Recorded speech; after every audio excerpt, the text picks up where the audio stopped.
Students, we are going to start a new lesson today, and that is the environment. Environment comes under 6th unit. 6th unit is named as biodiversity. Biodiversity means what? So, the inclusion of all the plants and animals and their association or relation with the environment is that in the topic called biodiversity. All animals, plants, and how they are connected with this environment, how much is the ecological balance, how far it is important. These all issues are discussed in the biodiversity. So here there is a lesson. Environment. This is an interview between an environmental activist called Wangari Maathai. It's an African woman who got the Nobel Prize for her attempt to protect the environment, the nature. And the interview was conducted by the NHK radio of Japan. And because she started, Wangari Maathai started a movement. The movement was called the Green Belt Movement. And also she fought for the equal rights of the women in Africa. Because various ways the women in Africa were exploited by the other people. And she is the first African woman to win a Nobel Prize because she's an activist who works for their freedom, their basic amenities or the necessities. Okay, here the interview starts like this.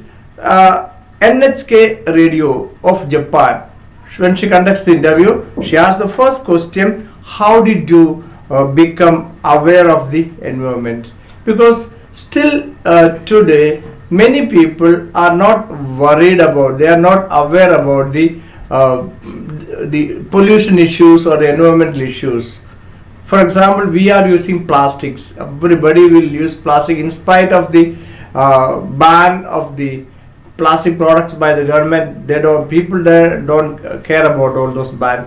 They still use it because not because they do not know, they know it, but they are neglecting the environmental the importance of protecting the nature. So the question is very interesting.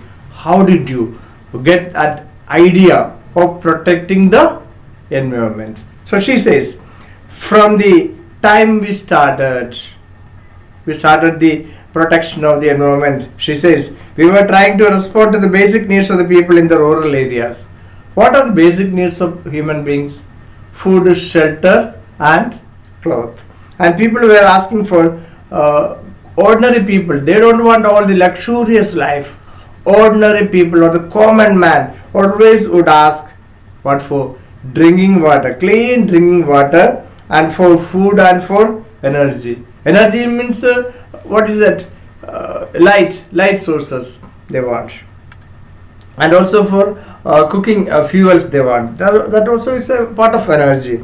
And for energy, which is mostly firewood, and for building materials they wanted, and for fodder for animals. So they all believe they make their income by growing the animals in their home.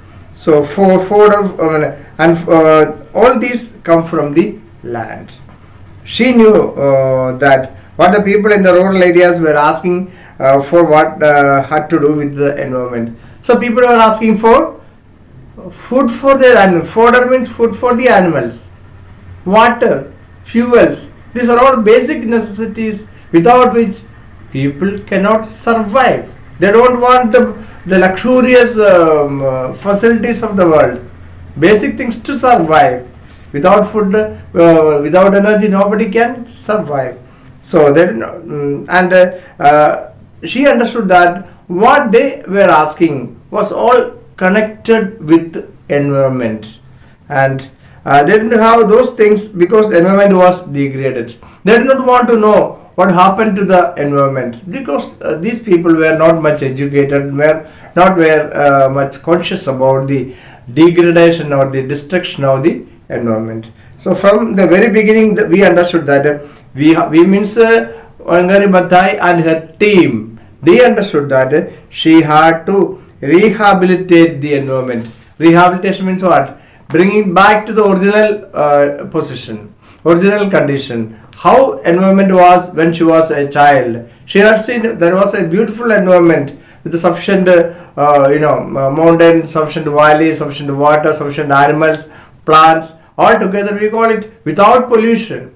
And she understood that she had to bring back that old condition which was lost by the due to the urbanization because of the formation of the cities, the destruction of the forest and destruction of the natural habitat was taking place because everywhere people started to make factories, houses, roads and huge other buildings, apartments and all. So she wanted to make a stop for all these things. The forested mountains were the source of water and the source of rain. When you deforest, you can cause a shortage of water and a change of rainfall patterns, and therefore people are not able to get food and water. So she understood the main reason why people were not getting the food and water, because mountains were the sources of water.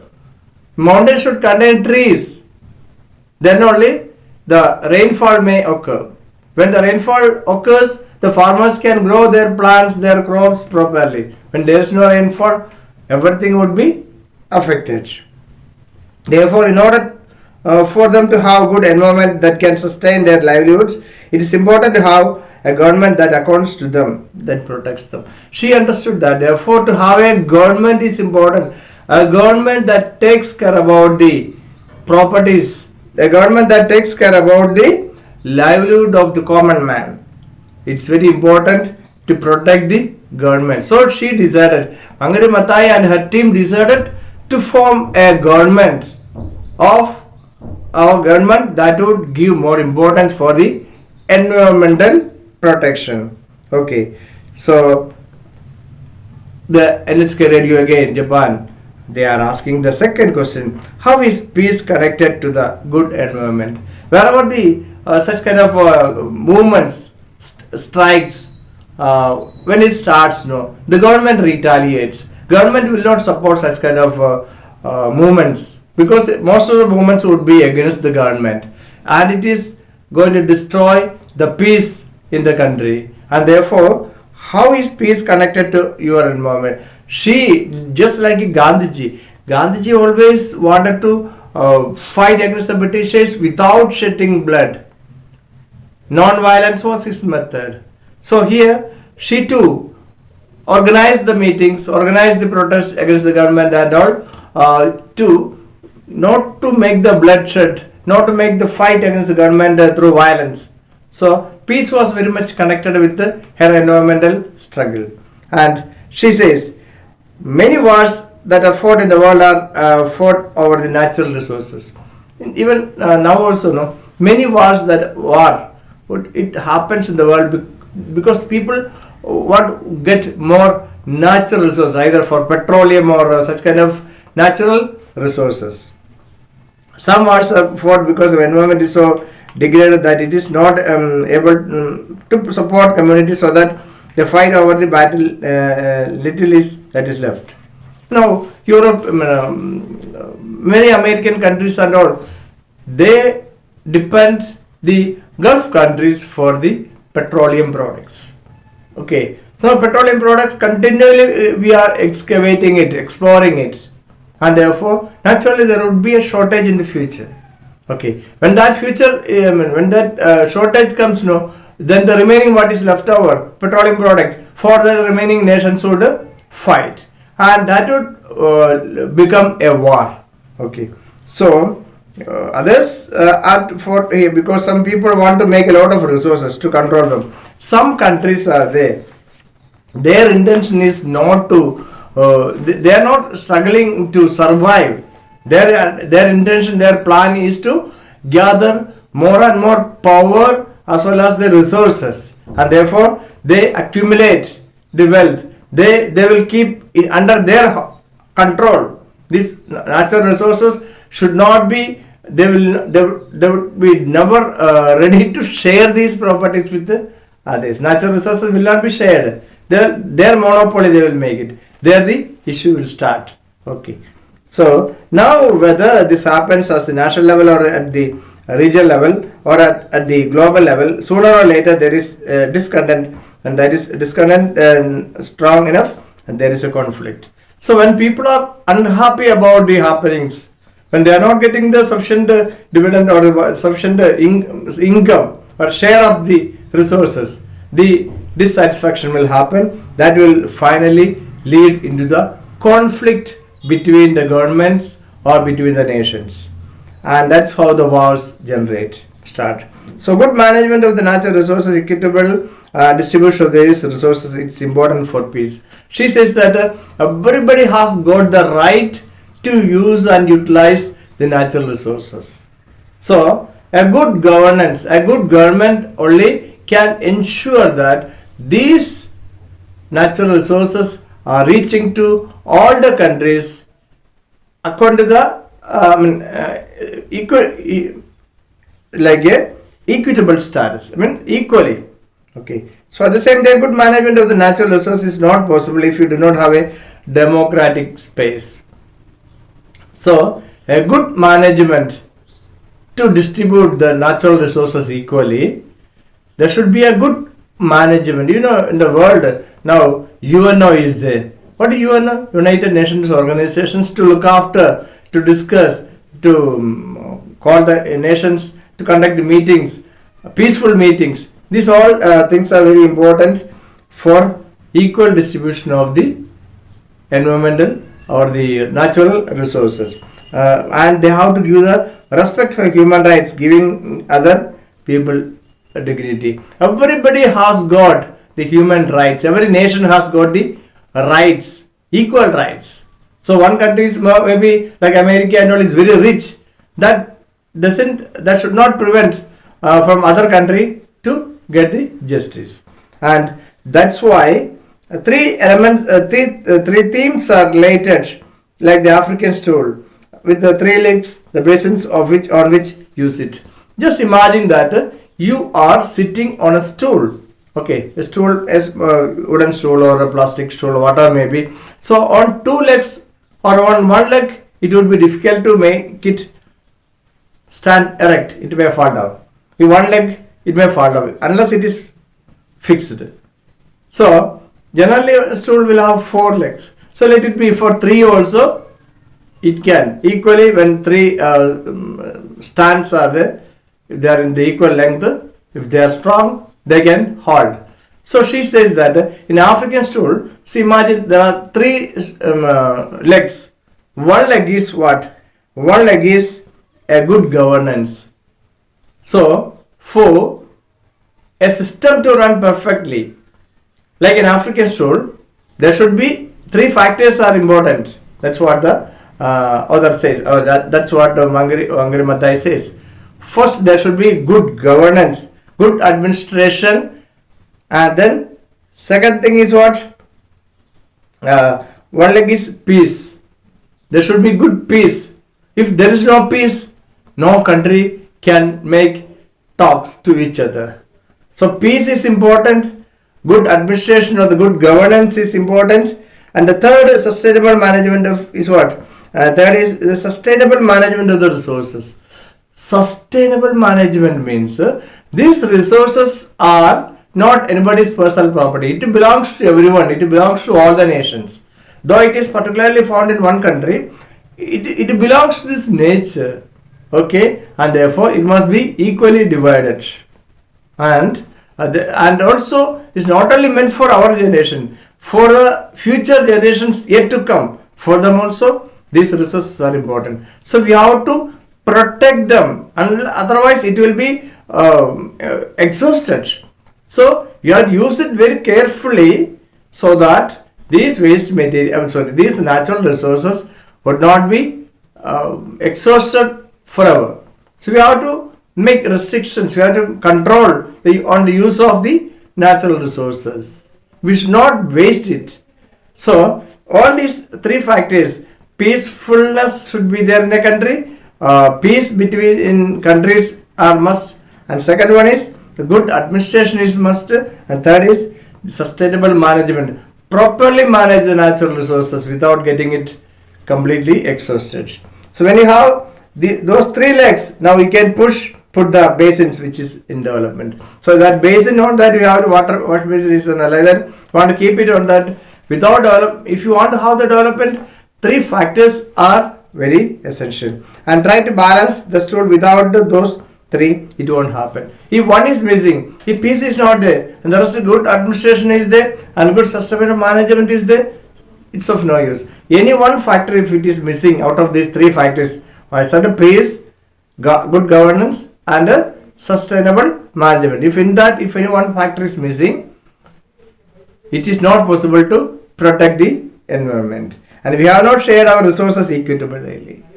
That's what the resources which are available in the world, we have not shared it. So those who have, they are enjoying like anything. Others, those who do not have, they have huge problems in their countries. So we have allowed some people, especially those in power, to acquire a lot at the expense of the majority, and we have also engaged in conflict. That's the reason when somebody is enjoying the facilities of this world and others are not getting, naturally those who are not getting would get unhappy, dissatisfied, and the conflict will start between the countries.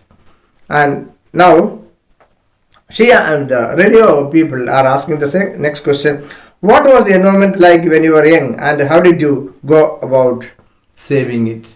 So what was your, do you remember your experience? I mean, like when you were a child, what was that time, the olden time, what was the climate, what was the environment, and did you do something to save about it? She says, when I was a child, which is almost more than 50 years ago, the environment was very pristine, very beautiful, and very green. Still, if you ask your old generation people, your parents or the grandparents, they would tell that in their childhood time, even the atmosphere here, it was so good. Now a lot of pollution is there everywhere, not only Africa, everywhere pollution is there.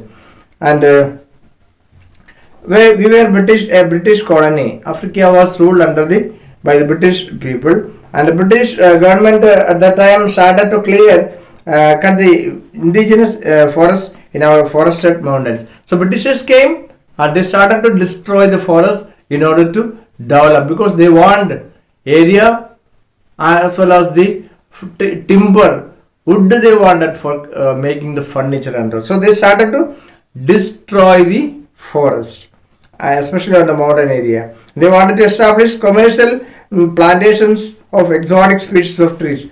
After destroying all those forest area, they wanted to grow their own trees.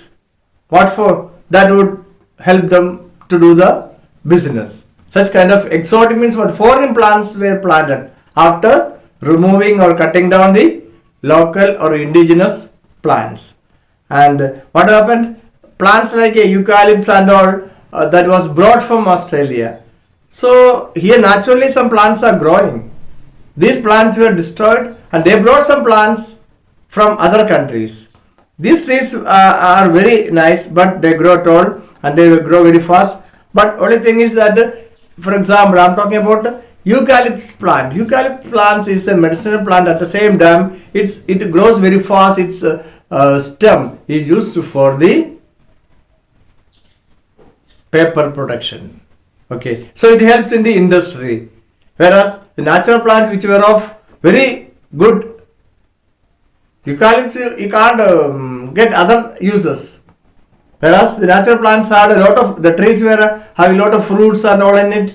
It was all destroyed, and all the flora and fauna disappeared. See, when a natural ecological system is disturbed, the flora means plants, fauna means animals. All these flora and fauna would be disappeared. So although we were getting commercial timber for growing timber industry, we also destroyed our local flora. So it was useful. In one side it was useful, but natural atmosphere was lost. The plants which are growing in Africa naturally all became extinct. So we will continue in the next episode. Okay? Continue to watch.